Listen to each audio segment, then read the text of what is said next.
తెలంగాణ కేసీఆర్ గారి నాయకత్వం జోహార్ తెలంగాణ మన వీరులకు సభాధ్యక్షత వహిస్తున్న పెద్దలు గౌరవనీయులు విద్యాసాగర్ రావు గారికి మాజీ మంత్రివర్యులు ఆత్మీయులు గంగుల కమలాకరన్న గారికి మరొక మాజీ మంత్రివర్యులు కొప్పుల ఈశ్వరన్న గారికి ఈరోజు రైతుల కోసం 25 కిలోమీటర్లు పాదయాత్ర చేసిన యువ శాసనసభ్యుడు డాక్టర్ సంజయ్ గారికి మాజీ మంత్రివర్యులు శాసన మండలి సభ్యులు పెద్దలు గౌరవనీయులు రమణన్న గారికి మన డిసిసిబి చైర్మన్ పెద్దలు రవీందర్ రావు గారు దావ వసంత గారు తుల ఉమక్క గారు బాపురెడ్డి గారు ప్రతాప్ రెడ్డి గారు మాజీ మంత్రివర్యులు రాజేశం గౌడ్ అన్న గారు దేవి ప్రసాద్ అన్న గారు రవిశంకర్ అన్న గారు లక్ష్మీ నరసింహారావు గారు వేదిక మీదున్న సీనియర్ నాయకులు ముఖ్యంగా బీఆర్ఎస్ కుటుంబ సభ్యులు రైతు సోదరులు మీడియా మిత్రులు ప్రతి ఒక్కరికి పేరు పేరున నమస్కారం తెలియజేస్తా ఉన్నా. మీకు సంజయ్ ఒక మంచి ఎమ్మెల్యేగా మీకు తెలుసు, కానీ నాకు యశోద ఆసుపత్రిలో ఆయన డాక్టర్గా ఉన్నప్పుడు మంచి డాక్టర్గా తెలుసు. ఎవరికి ఏ ఆపద వచ్చినా నేను ఫోన్ కొడుతుంటే నేను ఫోన్ చేయగానే బిల్లు మాఫ్, ఆయన బిల్లు మాఫ్. అయితే బిల్లు సంగతి పక్కకు పెట్టుండ్రు. ఆయన దేనికి స్పెషలిస్టు? Spine doctor. స్పైన్ అంటే వెన్నుముక. మన వెన్నుముకకి ఏదన్నా సమస్య వస్తే చికిత్స చేసే డాక్టర్. దేశానికి వెన్నుముక ఎవరు? ఇవాళ దేశానికి వెన్నుముక అయిన ఆ రైతన్నకు కష్టం వస్తే ఈ స్పైన్ డాక్టర్ ఇవాళ 25 కిలోమీటర్ల పాదయాత్ర చేసింది. వెన్నుముకకు చికిత్స చేసి ఆ రోజు డాక్టర్గా పేరు తెచ్చుకున్నాడు. ఇవాళ రైతులకు కష్టం వస్తే ఆ రైతులకు అండగా నిలబడడానికి పాదయాత్ర చేసింది. ఆనాడు డాక్టర్గా మంచి పేరు తెచ్చుకున్నాడు. ఇవాళ ఎమ్మెల్యేగా అంతకంటే మంచి పేరు తెచ్చుకున్న సంజయ్ని నేను మనస్ఫూర్తిగా అభినందిస్తా ఉన్నా. నిజంగా రాజకీయ నాయకులంటే ఎన్నికలు వస్తే ఓట్లు వస్తే పాదయాత్రలు చేస్తారు. ఇప్పుడేమన్నా ఓట్లున్నాయా? ఇప్పుడేమన్నా ఎన్నికలున్నాయా? ఇంకా 4 ఏళ్ల దాకా ఏ ఎలక్షన్ లేదు. కానీ సంజయ్ నిజంగా రైతుల కష్టాలు చూసిండు. సన్న వడ్లు లావట్టలేరు, దొడ్డు వడ్లు కొనే దిక్కు లేదు. రైతులందరూ 1800కి 1900కే వడ్లు అమ్ముకుంటున్నారు. దాదాపు 30% వడ్లు ఇవాళ ఇప్పటికే రైతులు దళారులకు అమ్ముకున్నారు.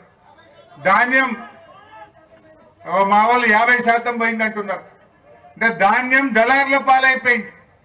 ఈ రేవంత్ రెడ్డి ఏమో నేను 500 బోనస్ ఇస్తా అన్నాడు. కానీ జరుగుతున్నదేంది? 2320కి అమ్ముడు పోవాల్సిన వడ్లు 1800 1900కి అమ్ముకుంటున్నారు. 2320కి బోనస్ కలిపితే 2820 రూపాయలు రావాలి. కానీ అమ్ముకుంటున్నది 1800. అంటే క్వింటల్ వడ్ల మీద 1000 రూపాయలు రైతులు నష్టపోతా ఉన్నారు. ఈ పుణ్యాత్ముడు మొన్న మహారాష్ట్ర పోయిండు. ఆడ ప్రెస్ మీట్ పెట్టి చెప్తుండు నేను వడ్లకు బోనస్ ఇస్తున్నా అంటుండు. ఇస్తున్నా అదే మహారాష్ట్రలో పోయి వడ్లకు బోనస్ అంటాడు. ఇక్కడనేమో బోనస్ కాదు 500 తుట్టయితున్నది. 500 బోనస్ కాదు 500 తుట్టయితున్నది. కానీ ఈరోజు ఈ ప్రభుత్వం మొద్దు నిద్రపోతున్నది. మా గంగుల కమలాకర్ అన్న సివిల్ సప్లైస్ మంత్రి ఉండే, నేను ఆర్థిక మంత్రి ఉంటి. వడ్ల కొనుగోలు సీజన్ వస్తుందంటే కేసీఆర్ నెల ముందు మీటింగ్ పెడుతుండే. మా ఇద్దరిని పిలిచి సంచులేమైనాయి, ట్రైనింగ్ ఏమైతుంది, టార్పలిన్ కవర్లు ఉన్నాయా, మాయిశ్చర్ మీటర్లు ఉన్నాయా, అన్ని తయారు చేసుకోమని కమలాకర్ అన్నకి చెప్తుండే. మరి పైసలు తయారు పెట్టుండ్రి. వడ్లు పడంగానే 24 గంటల్లో రైతుల అకౌంట్లలో పైసలు పడాలని నాకు చెప్తుండే, తయారు చేస్తుండే కేసీఆర్. అందుకే కేసీఆర్ ఉన్నప్పుడు ఎప్పుడు కూడా వడ్ల కొనుగోలుకు ఇబ్బంది రాలే. కానీ వీళ్ళు ఈ కాంగ్రెస్ ప్రభుత్వం మాటలు ఎక్కువ చేతలు తక్కువ. ఏ ఒక్కటన్న హామీ నిలబెట్టుకున్నారా? ఇవాళ సంజయ్ ఎందుకు పాదయాత్ర చేసిండు? గా వడ్లు కొనమని ఈ కాంగ్రెస్ ప్రభుత్వం కళ్ళు తెరిపించడం కోసం ఇవాళ సంజయ్ గారు పాదయాత్ర చేసింది. ఇవాళ కళ్ళాలలో 15 రోజులు 20 రోజుల నుంచి రైతులు కావలి కాస్తున్నారు. పొద్దుందాకా కోతుల భయం, పొద్దుమీకి అడవి పందుల భయం, ఎక్కడ అకాల వర్షాలు పడతాయో వడ్లు తడుస్తాయో అని ఒక ఆందోళనలో రైతులు ఉన్నారు. ఆ రైతులకు వడ్లు కొనాలి, ఆ రైతులకు మద్దతు ధర రావాలి, రైతులకు న్యాయం జరగాలని ఇవాళ సంజయ్ గారు మీకోసం పాదయాత్ర చేశారు. రేవంత్ రెడ్డి ఒక్క హామీ అని అమలు చేసిండా? ఆ రోజు ఎన్నికలప్పుడు మీ అందరికి గుర్తుండుంటది, నేను ఆర్థిక శాఖ మంత్రిగా ఉన్నా, ఎలక్షన్లు నడుస్తున్నాయి. నేను ఒక మీటింగ్ లో మాట్లాడినా, నేను రైతు బంధు డబ్బులు ఇవ్వాలనే ఎలక్షన్ కమిషన్ పర్మిషన్ ఇచ్చింది. రేపు శనివారం, ఎల్లుండి ఆదివారం, సోమవారం పొద్దున్నే రైతు బంధు డబ్బులు మీ బ్యాంకులలో పడతాయి, మీ ఫోన్లన్నీ టింగు టింగున మోగుతాయని చెప్పిన. వీళ్ళు ఎలక్షన్ కమిషన్ లో కంప్లైంట్ ఇచ్చిండ్రు, హరీష్ రావు పైసలు వేస్తా అంటుడు, దీన్ని ఆగబట్టాలని చెప్పి ఎలక్షన్ కమిషన్ లో కంప్లైంట్ చేసి రైతులకు డబ్బులు పడకుండా చేసిండ్రు. రైతుల్లో కోపం వచ్చింది. అప్పుడు రేవంత్ రెడ్డి బయటకు వచ్చి, ఇగో ఇప్పుడైతే 10,000, మేమొస్తే 15,000 వేస్తా అని మాట్లాడిండు. పడ్డాయా? ఈ ప్రభుత్వం వచ్చినాక రైతు భరోసా వచ్చిందా? ఆ ఒక్కసారి పడ్డాయి కూడా అప్పుడు మేం తయారు చేసి బ్యాంకులు వేసేందుకు రెడీ చేసి పడ్డాయి తప్ప ఈ ప్రభుత్వం వచ్చినాక ఒక్కసారి కూడా రైతు బంధు డబ్బులు పడలే. ఆ రైతు బంధు డబ్బులు పడాలి, నువ్వు ఇస్తానన్న 15,000 ఎప్పుడు ఇస్తావని అడగడం కోసమే మా డాక్టర్ సంజయ్ గారు పాదయాత్ర చేస్తా ఉన్నాడు. బోనస్ అన్నాడు, బోనస్ పడతలేదు, రైతు బంధు రాదు, రుణమాఫీ అయిందా? అదే అయిందా? ఆ రోజు ఏం చెప్పిండ్రు? డిసెంబర్ 9 నాడు మొదటి సంతకం రుణమాఫీ మీద పెడతా అన్నాడు. అన్నాడా లేదా? అన్నాడా లేదా? పెట్టలే. పార్లమెంట్ ఎలక్షన్లు వచ్చినాయి, మేము గట్టిగా పట్టుకున్నాం. ఏమైంది? రుణమాఫీ బాండ్ పేపర్ మీద రాసిచ్చినావు, సోనియా గాంధీ మాట అన్నావు, రాజీవ్ గాంధీ మాట అన్నావు, రాహుల్ గాంధీ మాట అన్నావు, నీ సంగతి ఏందని పట్టుకున్నావు. అప్పుడు ఆయన జనం ఓట్లేసేట్లేదని కొత్త డ్రామా మొదలు పెట్టిండు. అసెంబ్లీ ఎన్నికలప్పుడేమో బాండ్ పేపర్లు, పార్లమెంట్ ఎన్నికలప్పుడేమో దేవుళ్ళ మీద ఒట్లు పెట్టుడు. ఇవాళ మనం ఏడున్నాం? జగిత్యాలు ఉన్నాం. ఈ జగిత్యాలకు 4 దిక్కుల 4 పవర్ఫుల్ దేవుళ్ళు ఉన్నారు, అలేనా? తూర్పున కోటిలింగాల శివన్న ఉన్నాడు, పడమరన మా రాజరాజేశ్వర స్వామి ఉన్నాడు, ఇక ఉత్తరాన మన లక్ష్మీ నరసింహస్వామి ఉన్నాడు, మన దక్షిణాన కొండగొట్ట అంజన్న ఉన్నాడు. ఈ 4 దేవుళ్ళ మీద కూడా ఒట్టి పెట్టి మోసం చేసినోడిని మనిషి అంటామే. ఈ 4 దేవుళ్ళ మీద ఒట్టు పెట్టి 15 ఆగస్టు కల్లా రుణమాఫీ చేస్తా అని దేవుళ్ళను మోసం చేసినోడిని మనిషి అంటామా? మరి ఏమంటాం? ఏమంటాం? అది మీకే వదిలేస్తే, నేను మీకే వదిలేస్తా. అయినా కొండగట్టు అంజన్నను మోసం చేసినోడన్నా బతికి బట్ట కడతాడా? కొండగట్టు అంజన్న ఊకుంటాడా? మరి ఇవాళ ఆయన 15 ఆగస్టుకు మాఫీ అన్నాడు. నేను ఛాలెంజ్ చేసిన, సరే నా ఎమ్మెల్యే పదవి కంటే ఈ రాష్ట్రంలో 60 లక్షల మందికి మేలు జరిగితే సంతోషం, మా రైతులకు రుణమాఫీ అయితే సంతోషమని రేవంత్ రెడ్డి 15 ఆగస్టు కల్లా నువ్వు రైతులకు రుణమాఫీ చేయి, నేను ఎమ్మెల్యేకు రాజీనామా చేస్తా, మళ్ళా ఎలక్షన్ల పోటీ కూడా చెయ్య అని చెప్పిన. ఒకవేళ చెయ్యకపోతే నువ్వు రాజీనామా చేస్తావా అని అడిగిన. ఏమన్నాడు? సై అన్నాడు, తయారన్నాడు. మరి అయినా అదే మీ ఈడ ఎంతమందికి రుణమాఫీ అని చెప్పుంది? కానోళ్ళు శైలావట్టు చూస్తా, రైతు రుణమాఫీ కానోళ్ళు శైలావట్టుర్రే, ఇవో ఇంతమందికి కాలే. ఏమంటాడు ఆయన? హరీష్ రావు నువ్వు రాజీనామా చేయి అంటాడు. మరి అయిందా? 15 ఆగస్టుకు కాలే. అయినా నేను ఇడిచిపెట్టలే, ఎంబడబడ్డా. దసరా పండుగకు చేస్తామని లీకులు ఇచ్చిండ్రు. పోనీ దసరాకు అయిందా? దసరా దాటినాక దీపావళి అన్నాడు, అయినాలే. ఇప్పుడు మళ్ళా కొత్త డ్రామా, డిసెంబర్ 9 సోనియా గాంధీ బర్త్డేకి చేస్తామంటాడు. అంటే ఏడాది ఇప్పుడు అది మిత్తి ఎవరి మీద పడుతుంది? ఇప్పుడు అయినా కొద్ది మందికి కూడా ఏమైంది, డిసెంబర్ 9 అని నువ్వు 15 ఆగస్టుకు పావుల మందికి చేసినావు. ఆ చేసిన వాళ్ళకి కూడా మిత్తి మీద వేసినావా లేదా? బ్యాంకు వాళ్ళు ఏం చేసిండ్రు, 30,000, 40,000, 50,000 మిత్తి కట్టినాకనే బ్యాంకుల నీ ఖాతాలో పైసలు జమ కట్టిండ్రు. రేవంత్ రెడ్డి చేసిన తప్పుకు అయిన కొద్ది మందికి కూడా మిత్తి భారం పడ్డది. ఇంకా ఈ పుణ్యాత్ముడు 2 లక్షల మీద ఉన్న వాళ్ళు కట్టుర్రు అన్నాడు. పాపం కొంతమంది నమ్మి కట్టిండ్రు. ఇవాళ బంగారు బాగా పెడలున్న బంగారం అమ్మి కట్టిండ్రు కొందరు. 3 రూపాయల మిత్తికి తెచ్చి కొందరు కట్టిండ్రు. ఇవాళ ఆ మాఫీ అయితే కాలే కానీ మిత్తి అయితే పెరుగుతున్నదయ్యా, పెరుగుతలేదా?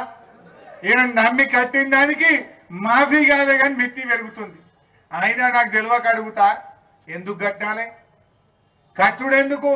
నువ్వు చేస్తానన్న 2 లక్షల రూపాయలు సీదా రైతుల అకౌంట్లలో జమ చేయి. దానికి నువ్వు మీద కట్టుడు ఎందుకు? ఏం అవసరం?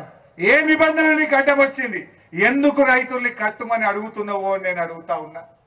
అవసరం లేదు. నీవు చేయచేతగాక ఎవరికన్నా కట్టుడు లేట్ అయితే ఎగవేద్దామని చెప్పి మోసం చేయడం కోసం కట్టుడు దుకాణం పెట్టావు. ఇలా రైతులు కట్టవలసిన అవసరమేంది? నువ్వు ఇచ్చిన మాట ప్రకారంగా 2 లక్షల రూపాయలు రైతుల ఖాతాలు జమ చేయి. ఆ రోజు ఏం చెప్పిండే, కేసీఆర్ మాఫీ చేసిండు, మళ్ళా ఉరుకుర్రి, బ్యాంకులలో లైన్లు కట్టుర్రి, జల్లి అప్పులు తెచ్చుకోర్రి, నేను రానే 9 తారీఖు మాఫీ చేస్తా అన్నాడు. నమ్మితే ఏమైంది? వెనకటికి కూడా నమ్మి నాన్న వస్తే పుచ్చలైందట. ఈ రేవంత్ రెడ్డి నమ్మితే ఇవాళ రైతుల్ని ఇవాళ మిత్తిలు పెరిగి వడ్డీల భారం రైతుల మీద పడతా ఉంది. రైతుల్ని మోసం చేసిండు. ఏ ఒక్క హామీ అమలు చేయలే. కానీ అదే మన కేసీఆర్ ఎన్నికల్లో ఓట్లప్పుడు చెప్పలే, మేనిఫెస్టోలో పెట్టలే, ఎలక్షన్ ఉపన్యాసాల్లో చెప్పలే. కానీ రైతుకు అవసరం అనుకుంటే ఎకరానికి 10,000 రూపాయల రైతు బంధించి చూపించిండు కేసీఆర్. ఓట్ల కోసం చెప్పిండు ఆ కేసీఆర్. ఎలక్షన్ మేనిఫెస్టోలో పెట్టిండు ఆ కేసీఆర్. ఎలక్షన్లో చెప్పకపోయినా, ఓట్ల కోసం చెప్పకపోయినా 72,815 కోట్ల రూపాయలు రైతు బంధు కింద ఇచ్చిండు కేసీఆర్. కరోనా వస్తే ఆమ్దాన్ లేదు, ఆదాయం తగ్గింది, లాక్డౌన్ పెడితే మొత్తం దుకాన్లు బంధు, ఎక్కడో అక్కడ ఇళ్లలోనే ఉన్నాం. కరోనా వచ్చినా లాక్డౌన్ పెట్టినా కేసీఆర్ గారు రైతు బంధు ఆపినాడే. నాట్లు పడక ముందే, వాన చినుకులు పడంగానే టింగున మీ ఫోన్లు మోగినాయి, రైతు బంధు డబ్బులు మీ అకౌంట్లలో పడ్డాయి. ఇప్పుడు ఎందుకు పడాయి రేవంత్ రెడ్డి అని నేను అడుగుతా ఉన్నా. డబ్బులు లేవంటాడు. మరి మూసి ప్రక్షాళనకు 1,50,000 కోట్లు యాడికేలు వస్తాయి రేవంత్ రెడ్డి? రైతులకి ఇవ్వమంటేనే రావా? బోనస్ అడిగితే లేవంటావు, రైతు బంధు అడిగితే లేవంటావు, కానీ మూసికి మాత్రం 1,50,000 కోట్లు వస్తున్నాయా అని నేను అడుగుతా ఉన్నా. ఈ రకంగా కేసీఆర్ ఎన్నికల్లో 24 గంటల కరెంట్ ఇస్తా అని హామీ ఇయ్యలే. కానీ ఆయన కష్టపడ్డాడు, మెదడును గరగబెట్టిండు. రైతుల కోసం 24 గంటల కరెంట్ ఇస్తా అని అసెంబ్లీలో శపథం చేసిండు కేసీఆర్. ఆ రోజు నేను, ఈశ్వరన్న, మేమందరం అసెంబ్లీలో ఉన్నాం. కమలాకర్ అన్న, మేమే పరిశానైనాం. మళ్ళా 6 నెలల్లో నేను రైతులకు కూడా బాయికాడు 24 గంటల కరెంట్ ఇస్తాను కేసీఆర్ అంటే మేం భయపడ్డాం. ప్రతిపక్ష నాయకుడిగా జానారెడ్డి ఉండే ఆ రోజు ఆయన లేచి మాట్లాడిండు, అగో ఇన్నేళ్లు మా కాంగ్రెస్ గవర్నమెంట్ ఉంటే మాతో కాలే కానీ అగో నువ్వు 6 నెలలు ఎక్కిస్తావు 24 గంటల కరెంట్ అన్నాడు. నువ్వు గిట్ట 24 గంటల కరెంట్ ఇస్తే చిత్రమే అన్నాడు. మరి ఇప్పుడు ఏమైంది? చిత్రమైందా విచిత్రమైందా? ఇచ్చి చూపించిందా లేదా? 24 గంటల కరెంట్ ఇచ్చి చూపించిండు. చెరువులు బాగా చేసిండు. మండలంకి ఒక గోడౌన్ కట్టిండు. ఏ మండలం కన్నా పోండి మీరు, ఈ రాష్ట్రంలో ప్రతి మండలంలో 24 లక్షల మెట్రిక్ టన్నుల గోడౌన్లు కట్టించిండు కేసీఆర్. మీ వరద కాలువ, చుక్క నీళ్ల కోసం వరద కాలువలో తన్లాడదాం, ధర్నాలు చేద్దాం, రోడ్లు ఎక్కటోళ్ళం. అరే జగిత్యాలకు మంచినీళ్ళు కావాలంటే కూడా ధర్నాలు చేద్దాం. కానీ వరద కాలువకు కాళేశ్వరం నుంచి రివర్స్ పంపింగ్ పెట్టి వరద కాలువను రిజర్వాయర్ గా మార్చిండు కేసీఆర్.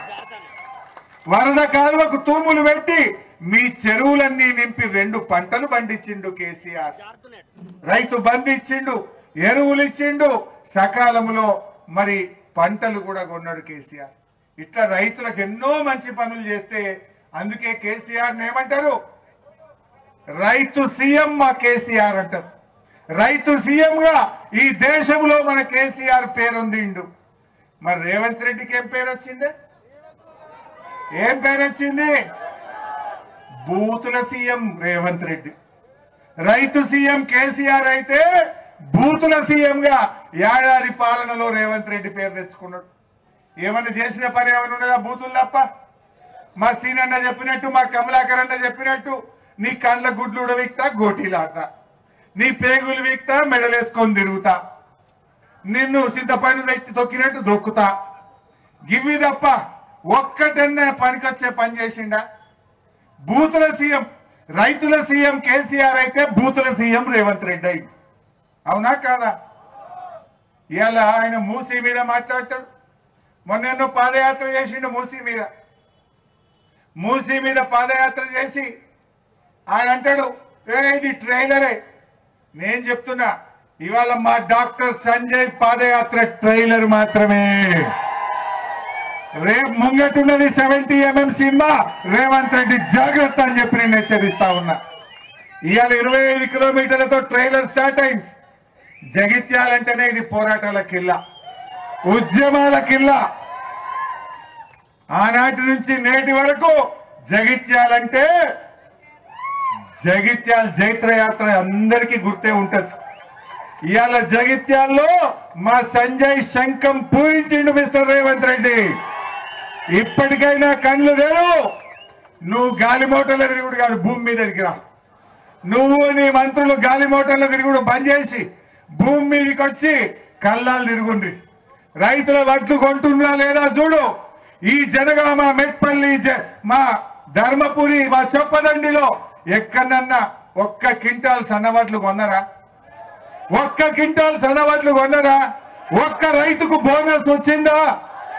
ఆడ హైదరాబాద్ లో కూర్చొని మాటలు మాట్లాడుతుండు. నీకు చేతనైతే రండి, భూమి మీదకి రండి. ఇవాళ రైతులు ఏమంటున్నారు?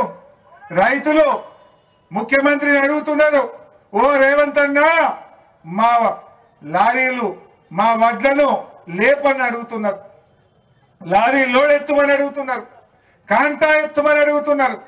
రేవంత్ రెడ్డిని వడ్ల లారీ లోడ్ చేయించు, మా లోడ్ ఎత్తు రేవంత్ అన్న అంటే ఈ రేవంత్ రెడ్డి ఏమో మహారాష్ట్రకు లోడ్ ఎత్తుతున్నాడు. ఏం లోడ్ ఎత్తుతున్నాడు? వడ్ల లోడ్ ఎత్తుతలేడు, డబ్బు మూటల లోడ్లు ఎత్తుతున్నాడు. మహారాష్ట్రకు డబ్బు మూటల లోడ్లు ఎత్తే పనిలో రేవంత్ రెడ్డి బిజీగా ఉన్నాడు. రైతుల వడ్ల లోడ్ ఎత్తే ఓపిక గాని తీరిక ఇయ్యాల రేవంత్ రెడ్డికి లేకుండా పోయింది. ఆయన పని ఏమైనా మాట్లాడితే తిట్లే. మొన్న మూసీలో పాదయాత్ర చేసిండు. ఏడ చేయాల పాదయాత్ర? ఇండ్లు కూలింది ఎక్కడా? కడుపు మండింది ఎక్కడా? నువ్వు యాత్ర చేసింది ఎక్కడా? దమ్ముంటే నల్లకుంటల చేయి, ఇండ్లు కూలిన చోట పాదయాత్ర చేయి, మేము వస్తాం, రెడీగా ఉండమని చెప్పినాం. తలకాయ ఇసిపెట్టిండు, తోకకాడ స్టార్ట్ చేసిండు. ఇవాళ ఆయన నోరు ఎట్ట అంటే మూసీ కంపు కంటే రేవంత్ రెడ్డి నోటి కంపు ఎక్కువైపోయింది. రోజు మూసీ కంపు కంటే రేవంత్ రెడ్డి నోటి కంపు ఎక్కువైపోయింది. అంతే తప్ప నువ్వు చేసే పని ఒక్కటి కూడా లేదు. ఆలోచించండి. ఇవాళ రుణమాఫీ పొద్దున నేను వేములవాడ రాజన్న దగ్గర పోయి ఇచ్చిన. రాంగ వేములవాడ లాగి మా లక్ష్మీనరసింహారావు గారు దేవుని దగ్గర తీసుకుపోయి దర్శనం చేపిస్తే ఇంత భోజనం పెట్టి పంపింది. ఆ దేవుడికి మొక్కొచ్చిన. ఇప్పుడే వేములవాడ రాజన్నకు మొక్కిన. ఇగో ఇక్కడి నుంచే ధర్మపురి లక్ష్మీ నరసింహన్నను మొక్కుతున్నా, కొండగట్టు అంజన్నను మొక్కుతున్నా, కోటిలింగాల శివన్నను కూడా మొక్కుతున్నా. దేవుడా, ఈ రేవంత్ రెడ్డికి కనునిప్పు కలిగించు. జనరల్ గా ఒక సామెత ఉంటది మన ఊర్లలో, పాలకుడే పాపం చేస్తే ఆ రాజ్యానికి అరిష్టం వస్తుందట. మరి అలా రాష్ట్రానికి ముఖ్యమంత్రి రేవంత్ రెడ్డి ఆ దేవుని మీదనే ఒట్టు పెట్టి మాట తప్పిండు కదా. అందుకే వేములవాడ రాజన్నను మొక్కినా, ఇక్కడి నుంచే మా లక్ష్మీనరసింహస్వామిని, మా అంజన్నను మొక్కుతున్నా, మా శివన్నను మొక్కుతున్నా. ఈ పాపాత్ముని రేవంత్ రెడ్డిని క్షమించండి, ఈ ప్రజల్ని, రైతుల్ని కాపాడండి అని చెప్పి మొక్తా ఉన్నా. నేను ఓ పెద్ద మనిషి అడిగింటి, ఎట్లా మరి రేవంత్ రెడ్డి దేవుళ్ళ మీద మొక్కు పెట్టే మాట తప్పే ఎట్లా అంటే ఇది అరిష్టమయ్యా మీరన్న పోయి దేవునికి మొక్కునంటే నేను మొక్కొచ్చిన ఇప్పుడు ఈ పాపాత్ముని క్షమించు ఎందుకంటే ఇప్పటికే అకాల వర్షాలతో వడ్లు ఖరాబ్ అవుతున్నాయి ధాన్యం కొనే దిక్కు లేక మా రైతులు కష్టాల్లో ఉన్నారు దేవుడు మన మీద కోపానికి రావద్దు ఈ పాపాత్ముని క్షమించండి మా ప్రజల్ని కాపాడండి అని చెప్పి దేవుడిని మొక్కొచ్చిన ఇవాళ ఆయన నిజంగా బుద్ధిమంతుడైతే ఎవడన్నా కొండగట్ట అంజన మీద ఒట్టు పెట్టి మాట తప్పుతాడే గంత పాపాత్ముడు ఎవడన్నా ఉంటాడా మరి చేయి ఇప్పటికన్నా ఇవాళ మా సంజయ్ ఏమడుగుతున్నాం ఈ పాదయాత్ర నుంచి బీఆర్ఎస్ పార్టీ అడుగుతున్నది ఒక్కటే వెంటనే 2 లక్షల రుణమాఫీ వడ్డీతో సహా చేయాలని బీఆర్ఎస్ పార్టీ డిమాండ్ చేస్తుంది ఇచ్చిన మాట ప్రకారంగా వానకాలం యాసంగి కలిపి 15,000 రూపాయల రైతు భరోసా వేయమని బీఆర్ఎస్ పార్టీ డిమాండ్ చేస్తుంది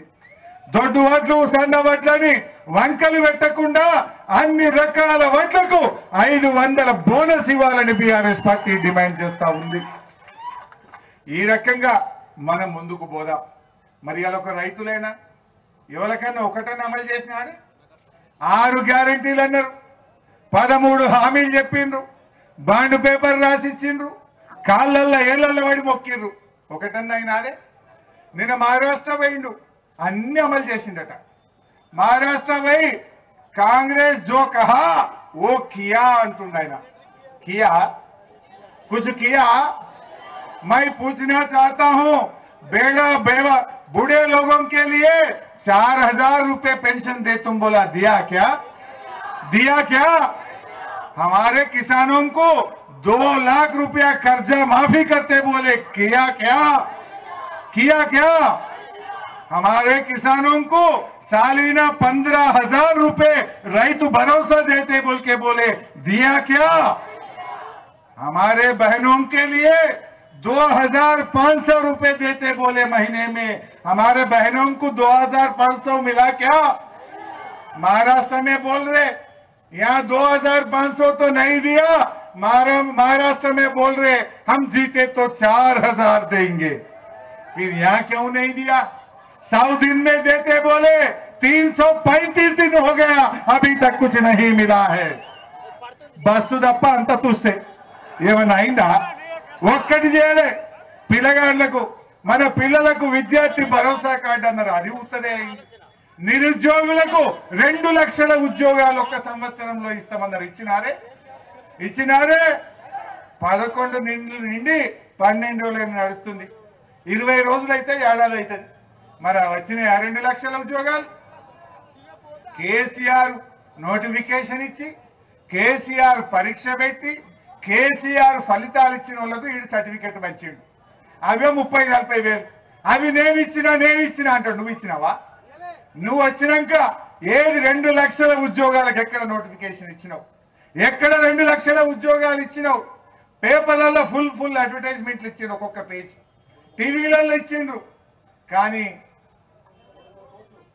300 కోట్లు ఖర్చు పెట్టి పేపర్లలో యాడ్లు ఇచ్చిండ్రు మా యువతను విద్యార్థులను నమ్మించిండ్రు కానీ ఇవాళ ఉద్యోగాలు మాత్రం రాలే అందరినీ మోసం ఎవరికి చేయలే అసలు ఒక చిత్రమైన పరిస్థితి మనం ఎప్పుడు చూడలే పోలీసు వాళ్ళ భార్యలను కొట్టుడు పిల్లల్ని కొట్టుడు ఎప్పుడైనా చూసినామా మనం అరే పోలీసు వాళ్ళు రోడ్డు మీదకి వచ్చి we want justice we want ఏక్ పోలీస్ అని ధర్నాలు చేస్తుంది పోలీసు వాళ్ళని కూడా రోడ్డు మీదకి తెచ్చిండు చదువుకోవాల్సిన విద్యార్థులు గురుకుల పాఠశాలల్లో మా కొప్పులీశ్వరుని నాయకత్వంలో ఎవరెస్ట్ శిఖరాన్ని ఎక్కించిండ్రు పిల్లల్ని మా పిల్లల్ని డాక్టర్లు చేసిండ్రు ఇంజనీర్లు చేసిండ్రు ఐఏఎస్లు చేసిండ్రు కానీ రేవంత్ రెడ్డి వచ్చినాక గురుకులాల్లో తరగతి గదుల్లో చదువుకోవాల్సిన పిల్లలు ఆసుపత్రుల పాలైంది రోడ్లు ఎక్కుతున్నారు ఈ పురుగులన్నం మాకొద్దు అని పిల్లల్ని రోడ్లు ఎక్కించిండు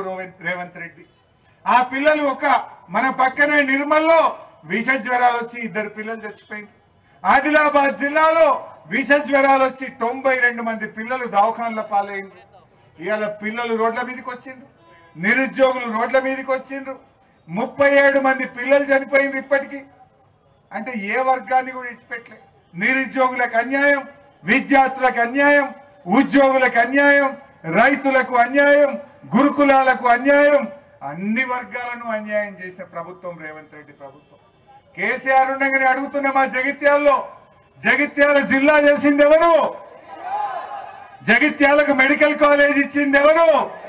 వరద కాలువలు రిజర్వాయర్ చేసింది ఎవరు? జగిత్యాల్లో వేలాది ఇండ్లు కట్టింది ఎవరు? జగిత్యాలను అభివృద్ధి చేసింది ఎవరు?